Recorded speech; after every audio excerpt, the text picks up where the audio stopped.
Beloved, I invite you to rest in the presence of truth as we embark upon a sacred journey together. For in this moment, there is no need to reach, to strive, or to chase after answers. You see, much of what we have believed, much of what we have done in the name of healing, in the name of seeking, has been based on the premise that we must do something in order to attain the life we desire, the peace we seek. And yet, there is something far greater than our mental activity, something that exists before thought, before words, before human effort, and that is the silence of the divine presence. Let us pause for a moment, and in that pause, acknowledge something profoundly important.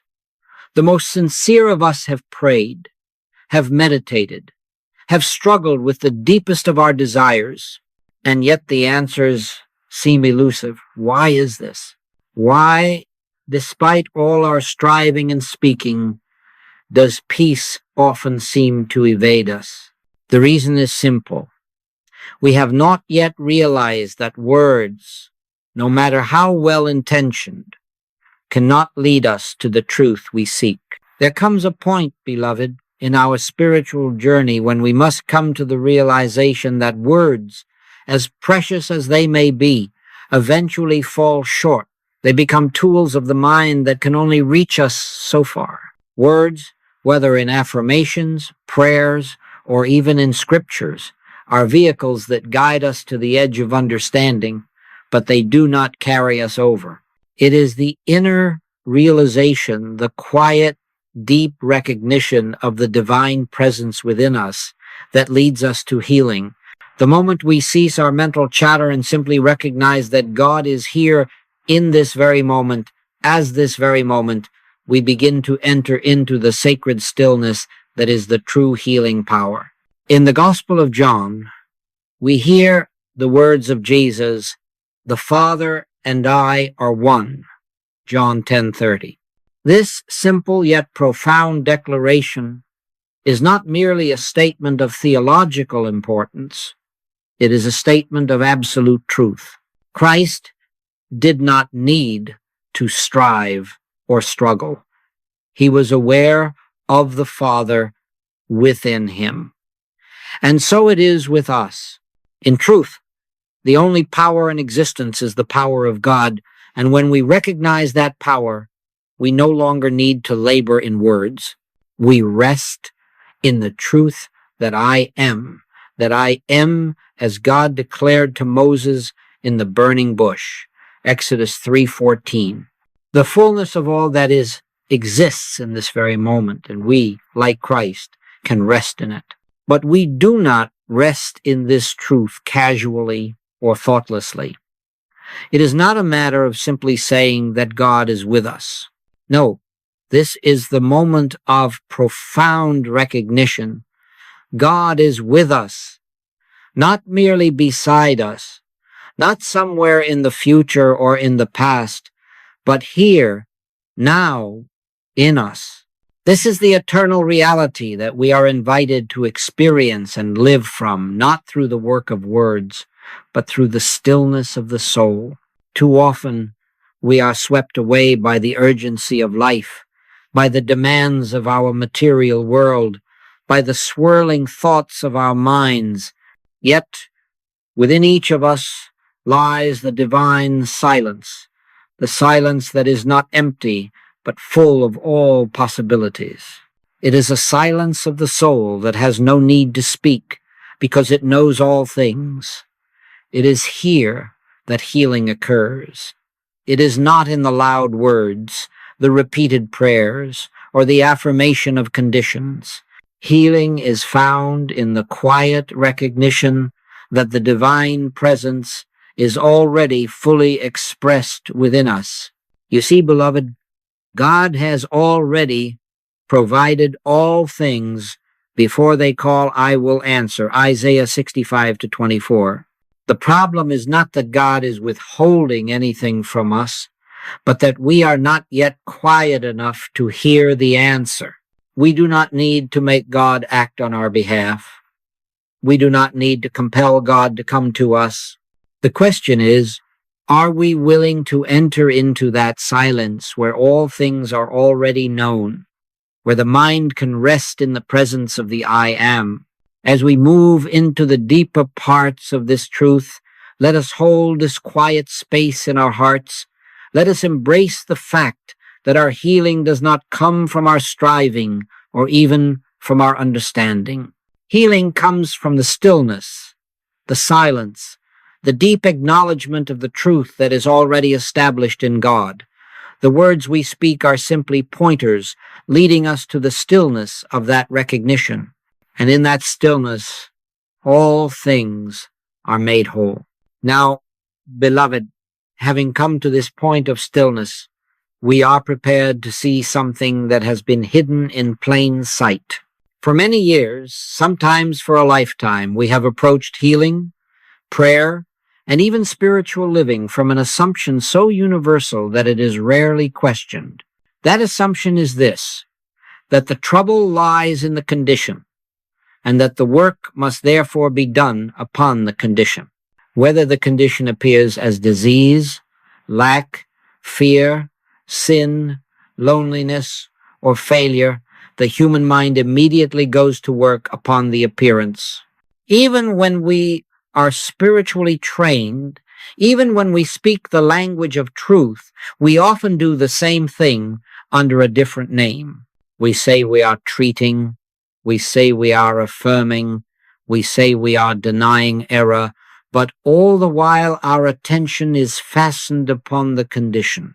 And this, my friends, is the great mistake. Jesus never treated a condition. He never addressed disease as something to be fixed, nor sin as something to be overcome, nor death as something to be reversed. He looked straight through appearances and rested in what he knew. And what he knew was this: I can of mine own self do nothing. The Father that dwelleth in me, he doeth the works. John 5:30. Now consider this carefully. If the Father within is doing the works, then what is left for us to do? Certainly not to battle appearances, certainly not to struggle against conditions, certainly not to wrestle with symptoms, either physically or mentally. Our only work is to abide in the recognition of the presence. The human mind believes that conditions have causes. It asks, why did this happen? What thought produced this? What belief created this?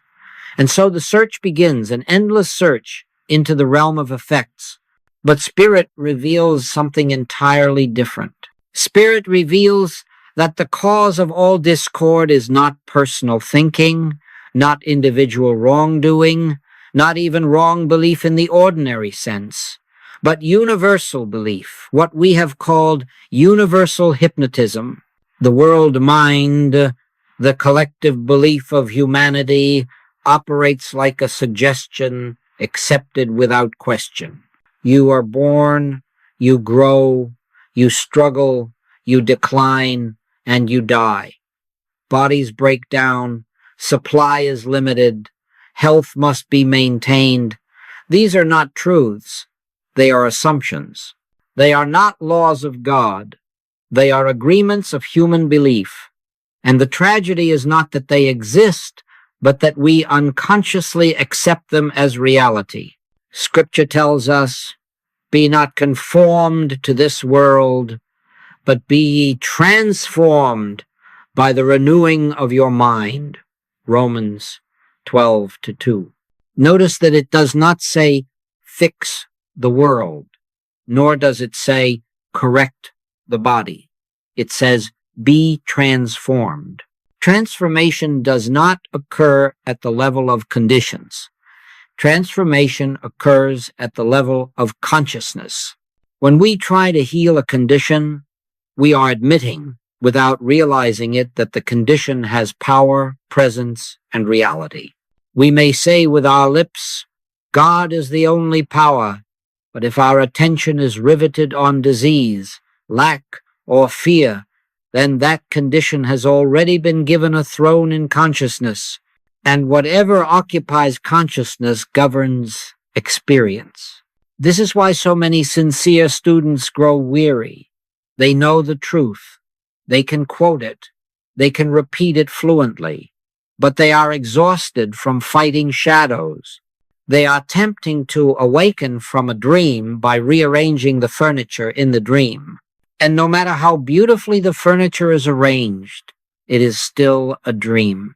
The Christ message does not come to improve the dream. It comes to awaken us from it. Why reason ye in your hearts? Jesus asked Luke 5:22. Why indeed? Why analyze, explain, justify, condemn, or fear that which has no divine authorization to exist? Why give reality to that which God did not create? I have not found so great faith, no, not in Israel, he said, not because someone believed harder, but because someone saw differently.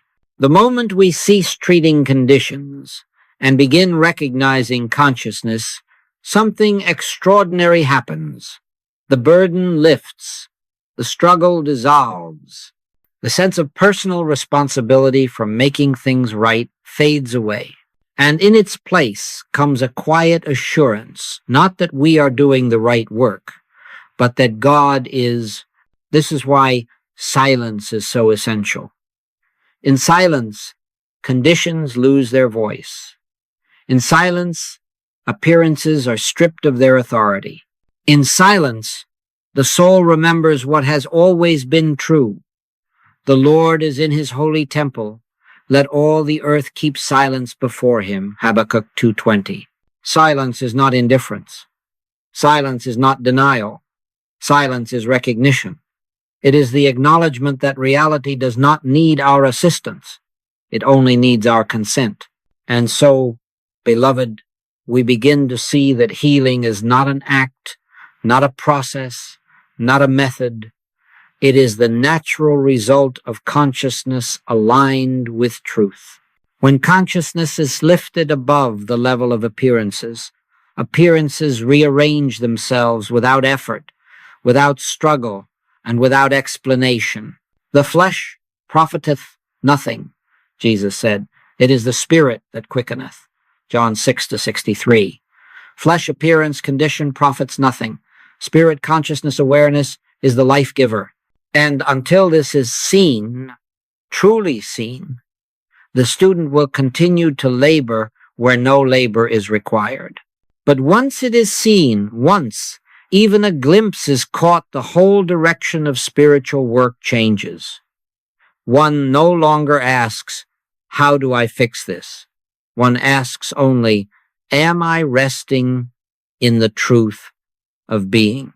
And that single shift opens the door to a healing that is effortless, wordless, and permanent. Beloved, at this stage of the journey, I must speak plainly, though gently, for what is revealed here explains the quiet fatigue that many sincere students feel but rarely voice. There comes a time when even truth rightly spoken, beautifully worded, and accurately memorized becomes a burden. Not because truth fails, but because the use of truth by the human mind eventually reaches its limit. Many of you have come far. You have studied deeply. You know the principles. You can say with confidence that God is omnipresent, omnipotent, omniscient. You know that evil has no power, that disease has no law, that supply is spiritual. And yet, when a crisis arises, when pain appears, when fear knocks, something in you tightens. The mind goes immediately to work. It begins to marshal truth. It begins to speak sometimes aloud, sometimes silently, but always urgently. And after a while, you feel tired. This weariness is not failure. It is not backsliding. It is not lack of faith. It is the signal that you are standing at the threshold of a higher unfoldment. you are discovering, perhaps for the first time, that mental truth is not spiritual realization. The mind, even when trained in truth, is still mind. It still operates in time. It still argues. It still reacts. It still believes it must do something to bring about a result. And so it takes truth and turns it into a tool. It says, if I affirm correctly, long enough, deeply enough, something will change. But this very effort betrays the hidden belief that God is not yet present, that harmony is not yet established, that truth must be activated. Jesus never activated truth. He bore witness to it. I know whence I came and whither I go, he said, John 8-14. That knowing was not mental certainty. It was spiritual awareness. And from that awareness flowed authority, not authority over people or conditions, but authority over appearances. He did not use God. He rested in God. Here is where the mental approach falters. The mind tries to reach God through correct statements, but God is not reached. God is recognized. God is not persuaded. God is revealed. When the mind takes charge of truth, it inevitably begins to measure results. It watches the body. It checks circumstances. It listens for improvement. And the moment it does this, it is stepped back into the realm of effect. It is no longer abiding in consciousness. It is monitoring appearances. This is why the letter of truth, when clung to, can become oppressive. Paul saw this clearly when he wrote, "The letter killeth, but the Spirit giveth life." 2 Corinthians 3-6. The letter, no matter how correct, kills when it is used as a substitute for spirit.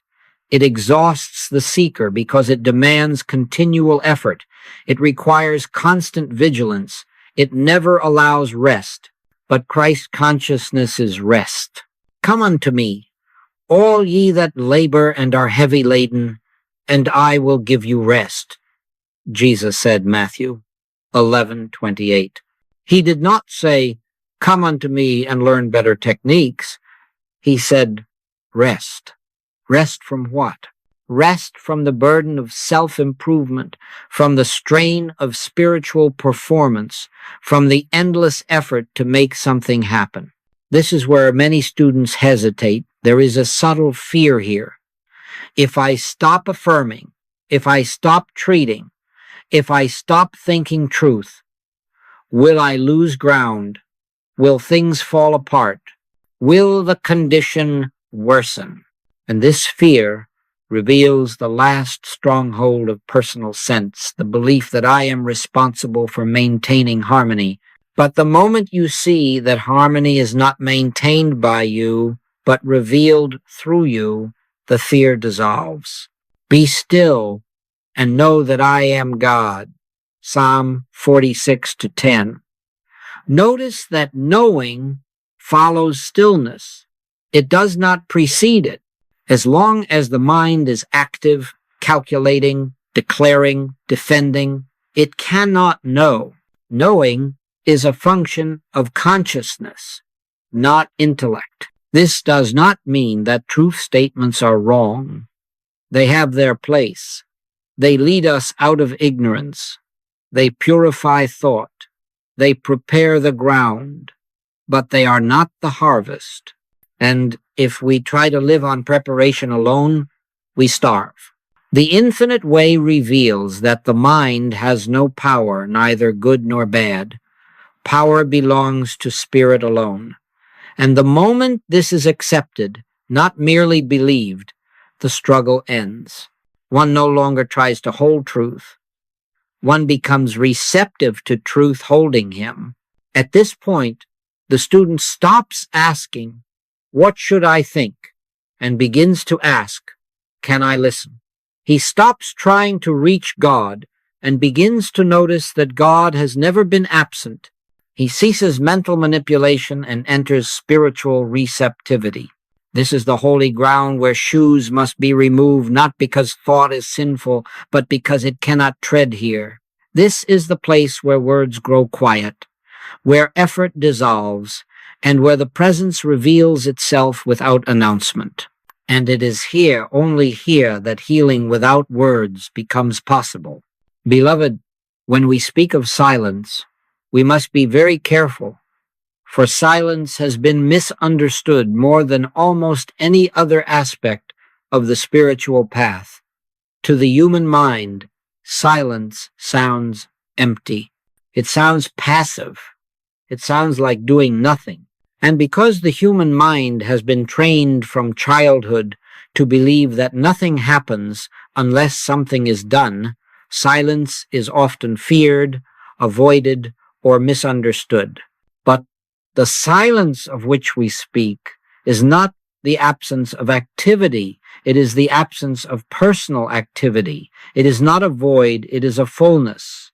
It is not a shutting down of awareness. It is an awakening to a deeper level of awareness. When Elijah stood on the mount, we are told that the Lord was not in the wind, nor in the earthquake, nor in the fire, but in the still small voice. 1 Kings 19:12. That voice was not sound. It was not speech. It was not language. It was recognition. It was the awareness of presence. This is the silence that heals. Silence is the moment when the mind ceases its effort to reach God and instead consents to God's presence. It is the moment when truth is no longer spoken at a problem, but allowed to reveal itself as reality. It is not a technique that we practice. It is a state of being that dawns when effort ends. Many have tried to enter silence by forcing the mind to stop thinking. This cannot succeed because the very effort to stop thought is itself thought. Silence does not come by suppression. It comes by surrender. It comes when the mind, having exhausted its strategies, quietly steps aside. Jesus never instructed anyone to silence their thoughts. He simply lived from a place where thought was not in command. I speak not of myself, he said, but the Father that dwelleth in me, he doeth the works. John 14:10. In that statement is revealed the entire secret of healing without words. Notice this carefully. The Father within does the works, not the affirmations, not the declarations, not the correct understanding. The works are done when the personal sense yields. Silence, then, is not something we create. It is something we allow. It is what remains when the urge to fix, correct, change, or improve has been relinquished. In that silence, appearances are no longer consulted for permission to be healed. The body is no longer watched. The condition is no longer monitored. Consciousness has turned away from effect and returned to cause. In returning and rest shall ye be saved. In quietness and in confidence shall be your strength. Isaiah 30-15. Not in effort, not in argument, not in vigilance, in quietness. This is why healing so often occurs when the mind stops working on it. Many have experienced this without understanding it. They stop praying because they are tired. They give up because they are discouraged. And suddenly, improvement appears. It was not giving up that healed them. It was the cessation of mental interference. When the mind releases its grip, spirit reveals what has always been true. Now, let us be very clear. Silence is not indifference to suffering. Silence is not ignoring human need. Silence is the deepest form of compassion, because it refuses to give reality to that which God did not ordain. Silence does not deny that a condition appears. It denies that the appearance has authority. He sent his word and healed them, Psalm 107-20. That word is not language. That word is logos, divine consciousness expressing itself. It is not spoken by us. It is spoken through us when we are still. In this silence, something happens that cannot be explained but can be recognized. There is a sense of assurance, not excitement. A sense of peace, not emotion. A sense of rightness, not relief. And this assurance does not say the problem is gone. It says there never was a power apart from God. This is the inner click that many have spoken of, the moment when seeking stops, not because the answer has been found, but because the question has dissolved. One no longer asks, will this be healed? One knows without words that God is, and where God is, discord cannot remain. Silence is the altar where the false sense of self is laid down. It is where the belief in personal responsibility dies. It is where the old self, striving and fearful, yields to the Christ self that has never been absent. Not by might, nor by power, but by my Spirit, saith the Lord. Zechariah 4-6. Silence is the acknowledgement of that Spirit. It is the consent to divine operation. From this point forward, healing is no longer something we attempt. It is something we witness. We do not direct it, we behold it. And the more often we enter this silence not to get something, but to rest in what is, the more natural it becomes. Eventually, it is no longer an experience we visit. It is the atmosphere in which we live. Beloved, having come this far, we do not proceed by adding anything. We proceed by letting go. For now the way opens not through understanding, but through consent. Not through effort, but through yielding. And so I ask nothing of you at this moment except willingness. Willingness to rest. Willingness to listen. Willingness to be still. There is nothing that must be healed right now. There is nothing that must be changed. There is nothing that must be improved. The belief that something must happen in order for you to be at peace is itself the veil that hides peace. And so we gently lay that belief aside. The psalmist tells us, be still and know that I am God. Notice that stillness comes first. Knowing follows. And that knowing is not mental knowing. It is not the knowing of facts or doctrines. It is the knowing that comes when the soul recognizes its own source. Let us then rest not as bodies resting, not as minds resting, but as awareness resting in itself. Do not try to reach God. God is not distant. Do not try to feel something special. Truth is not emotional. Do not try to silence thought. Thought will quiet itself when it is no longer obeyed. Simply acknowledge, very gently, very quietly, that God is present. I am that I am, saith the Lord.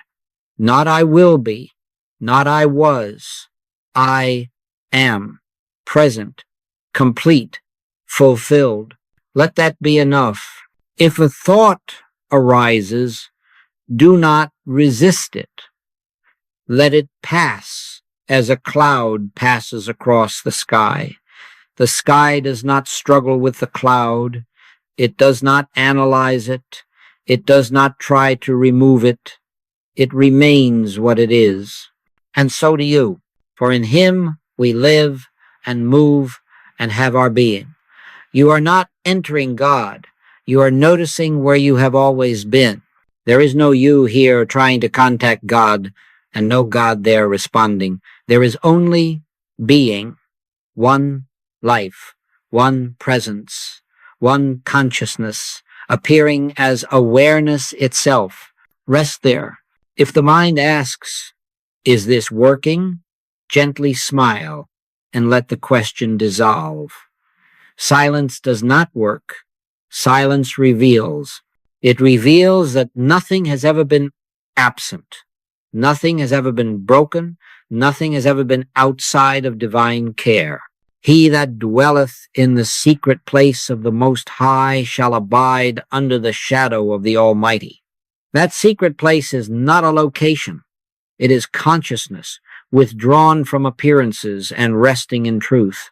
Do not look for results. Do not scan the body. Do not check the condition. These habits belong to the old sense of self that believed it was responsible for outcomes. You are not here to manage life. You are here to witness life revealing itself. My peace I give unto you, not as the world giveth, give I unto you. This peace is not relief after struggle. It is the peace that comes before struggle ever begins. Let yourself feel the weight of responsibility fall away. Let the burden of personal doership be lifted. Cast thy burden upon the Lord, and he shall sustain thee. You were never meant to carry the universe on your shoulders. In this quiet recognition, there may come a sense of assurance, or there may come nothing at all. Do not judge either. God does not announce himself with signs and wonders to the human senses. He reveals himself as calm certainty, as quiet confidence, as an unshakable sense that all is well even before appearances agree.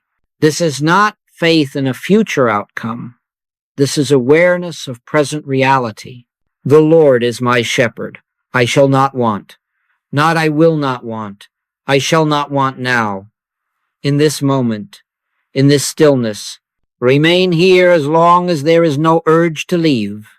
And when the urge comes, do not resist that either. Silence is not something we cling to. It is something we return to again and again until it becomes the natural ground of being. And when you rise from this recognition, whether in this moment or later, you will find that nothing has changed, and yet everything is different. The world may look the same, but you will not be looking from the same place. This is healing without words, not because words are wrong, but because they are no longer necessary. Truth has spoken itself. Beloved, when one has tasted even faintly the silence of recognition, something irreversible takes place. It is not dramatic. It is not emotional, but it is decisive. The reliance upon methods begins to loosen, not because they have been condemned, but because they are no longer needed. For many years, the student leans upon practices. There are treatments, affirmations, denials, prayers spoken morning and night. These serve their purpose. They discipline thought. They lift consciousness out of gross materialism. But there comes a moment, quiet, unmistakable, when the soul no longer reaches for a formula. It listens. My sheep hear my voice, Jesus said, and I know them and they follow me. John 10:27. Notice that he did not say, my sheep repeat my words. He said, they hear. Hearing is not mental repetition. Hearing is receptivity. Hearing is awareness. The inner voice does not speak in sentences. It does not argue. It does not persuade. It does not explain itself. It reveals. It makes itself known as clarity, as peace, as a direction that carries its own authority. And when this voice is heard, methods fall away naturally, not because they are forbidden, but because they would only interfere. At this stage, the student begins to see that guidance is not something added to life. It is life itself revealing its own order. One does not ask incessantly, what should I do? One becomes still enough to recognize what is already being done through them. This is why the infinite way has no techniques to impose, no rituals to demand, no ceremonies to maintain. Its entire foundation rests upon one simple, profound truth. God is, and God appears as individual consciousness. When this is recognized, guidance is spontaneous. In all thy ways acknowledge him, and he shall direct thy paths. Proverbs 3-6. Acknowledge, not beg, not plead, not manipulate. Acknowledge. Recognition is the key that opens every door.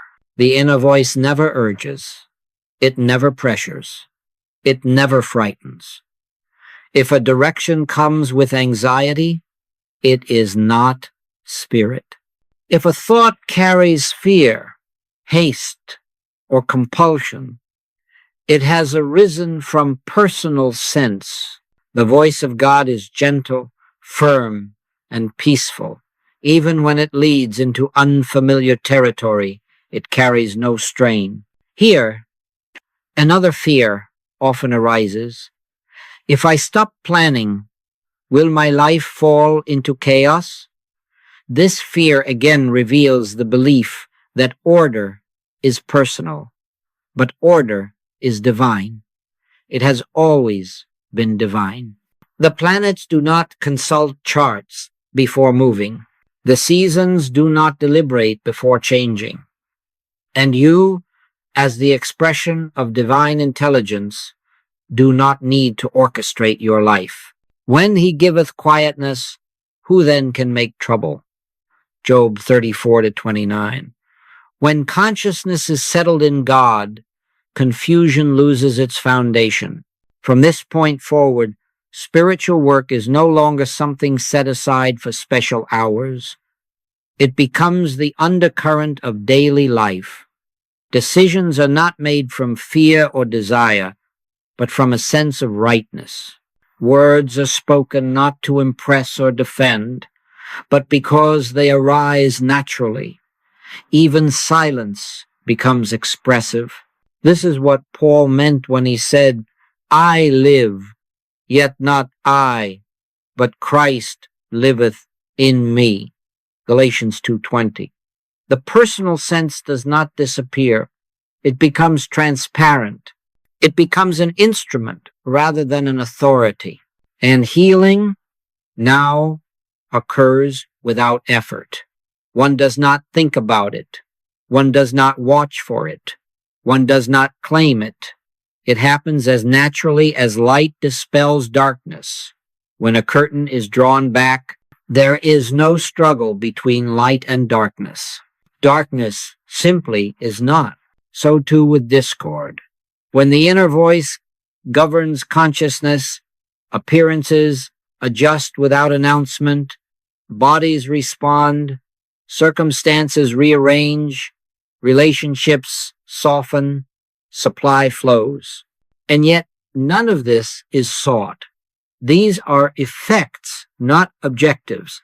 Seek ye first the kingdom of God and his righteousness, and all these things shall be added unto you. Matthew 6:33. Added not, manufactured, not forced, not achieved.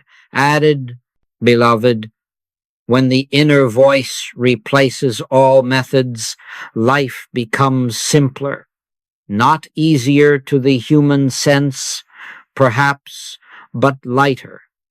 There is less effort, less resistance, less fear. One walks through the world not as a struggler seeking help, but as a witness to grace. And from this place, silence is no longer something you enter, it is something you carry. Beloved, it is important that we now understand something very clearly. What has been revealed to us is not an experience to be visited and then left behind. It is not a moment of peace set apart from the rest of life. It is not a spiritual exercise reserved for quiet hours.